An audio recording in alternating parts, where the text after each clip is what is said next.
किसी ने कहा है कि खाद से बहुत सुंदर फूल और फल आते हैं, लेकिन आप खाद को अकेली घर में लाकर रख लो तो खाद से फल फूल तो नहीं आएंगे, दुर्गंध जरूर आएगी, क्योंकि आपने आदि शक्ति को लगाया। आपने कहा है, सुना आपने सही है कि खाद से फूल आते हैं, लेकिन खादों का उपयोग, खादों को किस प्रकार से आपको उपयोग करना ये पता होना चाहिए। खाद को कब खेत में डालना, कैसे खेत में डालना।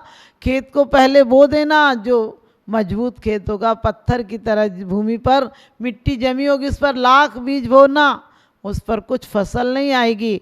इसी प्रकार से हमारा दिल पत्थर की तरह हो गया, मजबूत हो गया, कभी इस पर सद्गुणों की खेती नहीं हुई है, और सद्गुणों की खेती नहीं हुई तो दुर्गुणों ने इस पर बिल्कुल पक्की अपनी सड़क बना ली है। उस पर विचारों की गाड़ियाँ आती हैं और चली जाती हैं, अंदर तक बिल्कुल नहीं जाती। आज तो सड़क भी पक्के हो गए, आज मकान भी पक्के हो गए। पहले मकान कच्चे थे, पानी डालो तो भीग जाते थे, गल जाते थे, और आजकल मकान की तरह हमारे दिल भी पक्के हो गए। आज हम भी जितना चाहे उपदेश सुन लें, बातें सुन लें, स्वाध्याय कर लें, लेकिन हमारे दिल पत्थर हो गए हैं।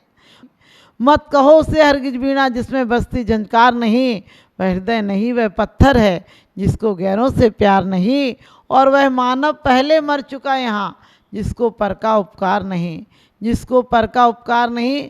आज इंसान का हृदय बिल्कुल सूना हो गया, दूसरों को जरा भी नहीं चाहता है, दूसरों के प्रति उसके अंदर संवेदनाएं समाप्त हो गई।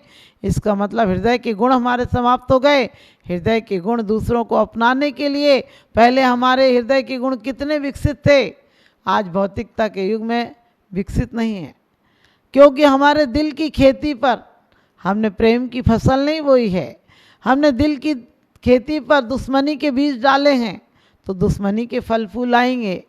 तो आपको अपने दिल की भूमि को, हृदय को पहले स्वच्छ पवित्र करना होगा। इसके अंदर से जितनी दुर्गुण में शक्ति लग रही है, वही शक्ति को सुगुण में लगाना है, वही शक्ति को, प्रेम वात्सल्य के गुणों को अपने हृदय में बसाना है। हमारे हृदय बिल्कुल शिथिल पड़े हैं, आदमी की 90% शक्ति उसके उपयोग में नहीं आती है। हमारे मस्तिष्क में भी शुभ की शक्ति हमें ज़्यादा मिली है, शुभ की शक्ति कम मिली है, लेकिन हम शुभ का उपयोग नहीं करते। पूरे जीवन शुभ की शक्ति व्यर्थ में पड़ी पड़ी मौत के समय विसर्जित हो जाती है, समाप्त हो जाती है। और दुर्गुण की शक्ति को हम इतना विकसित कर रहे हैं, आज जितना अस्त्र शस्त्र बना है हमारे जीवन में, वो हमें सुख सुविधाएं नहीं दे रहा है, अशांति दे रहा है, विद्रोह दे रहा है। क्योंकि जीवन की वीणा को यदि बजाना है तो वीणा में से ही स्वर आते हैं, लेकिन वीणा कोई अनाड़ी बजाए तो उसके अंदर से दुस्वर प्रकट होते हैं, उसके अंदर से भद्दी आवाज़ आती है जो कानों को, मस्तिष्क को विक्षिप्त कर देती है। लेकिन उसी को कोई कलाकार बजाता है, वीणा बजाता है, वीणा को तोड़ देने से भी आवाज़ नहीं आएगी, वीणा को छोड़ देने से भी आवाज़ नहीं आएगी। वीणा बजाने की कला आना चाहिए, और वीणा बजाने की कला वही है, जो दुर्गुण है वही सुगुण बनेंगे। तो हमें वीणा बजाने की कला आना चाहिए का मतलब हमें जीवन जीने की शैली आना चाहिए। आज हमने जड़ पदार्थों को जीवन शैली समझ लिया है, माना कि हमने बहुत विकास किया है। एक समय बिजली चमकती थी तो लोग हाथ जोड़कर बैठ जाते थे कि कोई देव का प्रकोप है। आज हमने विद्युत को बस में कर रखा है। आज बड़े बड़े डैमों के द्वारा, पानी के द्वारा बिजली बनाई जा रही है, और बिजली आपके घर की आज नौकर हो गई है। कपड़े से लेकर बर्तन मांजना, झाड़ू पोंछा, सब काम बिजली कर रही है। लेकिन जिस प्रकार से आपने विद्युत का उपयोग करना सीख लिया, इसलिए आत्म परिणामों का भी कब उपयोग करना सीखेंगे। हमारे जीवन की वीणा को यदि सही बजाना है तो संतुलित तार रखना पड़ेंगे, ना अधिक खिंचे हों ना ढीले हों। हमारे बुद्धि के तार आज बहुत खिंचे हुए हैं। आदमी के मस्तिष्क में 60 करोड़ सिराएं हैं, और सोचो आदमी पूरा काम दिमाग से ले रहा है, पूरा काम उसने बुद्धि से लेना चालू कर दिया, और बुद्धि के सारे तार मस्तिष्क में हैं। और इसलिए आज जरा सी बात से डिप्रेशन में आ जाता है आदमी, जरा सी घटना होती है टेंशन में आ जाता है, अटैक पड़ जाता है और दुर्घटनाग्रस्त हो जाता है। माइग्रेन का दर्द है, क्या है ये सब? आपने सोचा हमारी शक्तियों को, हमारी बुद्धि को आज हमने इतना विक्षिप्त कर रखा है। हमारे सारे रिश्ते, सारा व्यापार, सारी पढ़ाई, सारी शिक्षा बुद्धि पर निर्भर है। हमारे जीवन में कोई बदलाव नहीं आता है। और जबकि बुद्धि जब जब सही दिशा में गई है तो वाल्मीकि हों, दीपायन हों, बड़े बड़े कोई भी ब्रह्मासुर आदि ऋषि हों, बड़े बड़े जिन्होंने कि बहुत बड़े बड़े श्राप दिए हैं, और वही एक तरफ ऋषि मुनि आदि ऐसे से हुए हैं जिन्होंने आशीर्वाद दिया है, तो आपके उजड़े घर भी बस गए, आपके बिखरते परिवार भी सुधर गए हैं। जो जो बड़े बड़े दुष्ट हुए हैं, विद्रोही हुए हैं, वो जब संत बने तो अंगुलीमाल जैसा भी ऐसा संत बन गया, क्योंकि शक्ति जो विरोध में जा रही थी वही आपके समादर में आ गई। इसलिए कलामा ने अपने जीवन चरित्र में लिखा है, आत्मकथा में लिखा है कि वो 5 साल के थे, पिताजी ने शाम को कहा कि बेटा तुम्हें कल गुरुकुल जाना है, लेकिन गुरुकुल के जाते समय ध्यान रखना हम और तुम्हारी माताएं दोनों नहीं रहेंगी, क्योंकि तुम हम लोगों के सामने जाओगे तो तुम्हें रोना आ जाएगा। हम नहीं चाहते कि मेरा बेटा कायर बने, मेरा बेटा निरुद्दमी बने, और सुबह 4 बजे तुम्हें उठ के जाना होगा, और तुम रोना नहीं, रोए तो फिर आने नहीं मिलेगा, इस घर के दरवाजे बंद हो जाएंगे। और कहते हैं सुबह 4 बजे मंत्री ने उठा दिया और कहा बेटा चलो, मुड़ के मत देखना, एक आंसू नहीं आना चाहिए, उदासी नहीं आना चाहिए, वरना इस राज्य की पद्धति ऐसी है कि तुम्हें आने नहीं दिया जाएगा, हमेशा को दरवाजे बंद हो जाएंगे। बेचारा चला गया, मुड़ के नहीं देखना था, उसे पता था पिताजी कहीं से छुप के देख रहे हैं।